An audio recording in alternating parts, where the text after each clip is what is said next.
Halo semuanya, bagaimana? Apakah kamu sudah memahami apa itu data dan bagaimana cara mengumpulkan data?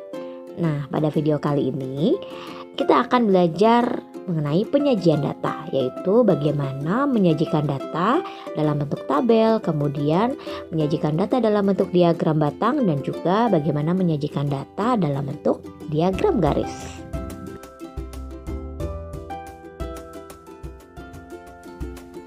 Setelah data dikumpulkan, data tersebut dapat kita sajikan dalam bentuk tabel dan diagram.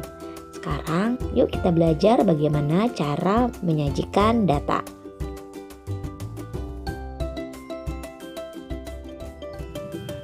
Berikut ini adalah contoh penyajian data.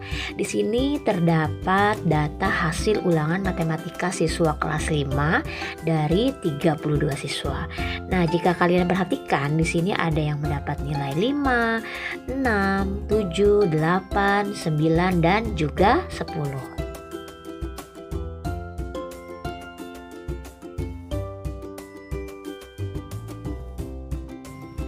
Untuk dapat menyajikan data dalam bentuk tabel, maka terdapat langkah-langkahnya. Yang pertama, kamu harus menentukan terlebih dahulu data terendah dan juga data tertinggi. Kemudian yang kedua, kamu tuliskan data tersebut urut dari yang terendah hingga yang tertinggi. Dan yang ketiga, hitunglah banyak setiap data dengan memberikan turus.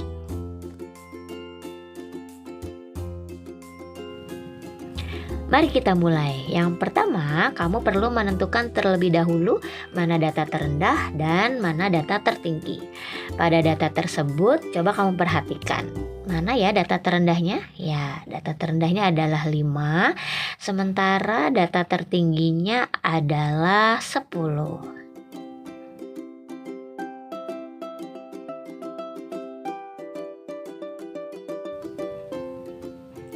Langkah selanjutnya adalah kamu perlu membuat tabel seperti berikut dan kemudian kamu tuliskan data terendah hingga data tertinggi. Di sini pada tabel ini ada 3 kolom, yaitu kolom nilai, kolom turus dan juga kolom banyaknya siswa. Nanti kita akan menghitung ada berapa ya siswa yang memperoleh nilai 5, kemudian kita tuliskan turusnya dan kita hitung banyak turusnya tersebut.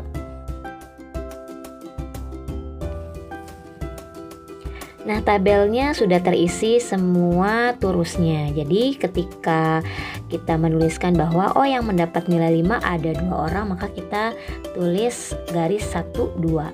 Dan jika sudah yang kelima, maka yang kelimanya setelah 4 kita tulis garisnya miring seperti ini. Seperti yang contoh memperoleh nilai 6, itu berarti ada 6 siswa. Nah, setelah data disajikan dalam bentuk tabel seperti tadi, data tersebut dapat kita sajikan juga ke dalam bentuk diagram seperti contoh berikut ini. Setelah data kita sajikan dalam bentuk tabel, sekarang kita akan menyajikannya ke dalam bentuk diagram batang. Apa itu diagram batang? Diagram batang merupakan diagram yang menyajikan data dalam bentuk batang-batang persegi panjang. Nah, di sini ada langkah-langkah cara membuat diagram batang. Yang pertama, kamu perlu membuat sumbu atau garis tegak dan mendatar. Nah, pada garis tegak kita mengisinya dengan banyak siswa, sementara yang mendatar kita isi dengan nilai. Kemudian kita gambar batang-batang persegi panjang sesuai dengan banyaknya data tersebut. Nah, seperti inilah bentuk diagram batang. Kita juga dapat menyajikan data dalam bentuk diagram garis. Apa itu diagram garis? Diagram garis merupakan diagram yang menyajikan data dalam bentuk titik-titik yang dihubungkan menjadi garis lurus. Seperti diagram batang, untuk membuat diagram garis diperlukan 2 sumbu, yaitu sumbu tegak atau vertikal dan juga sumbu mendatar atau horizontal.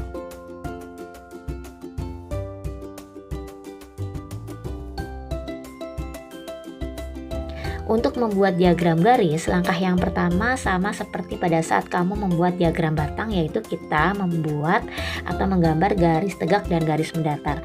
Pada garis tegak kamu tuliskan banyaknya siswa, sedangkan pada garis mendatar atau sumbu mendatar kamu tuliskan nilai. Kemudian kamu buat titik-titik pada pertemuan antara nilai dan banyaknya siswa sesuai dengan tabel. Setelah itu kamu tarik garis dari titik-titik tersebut.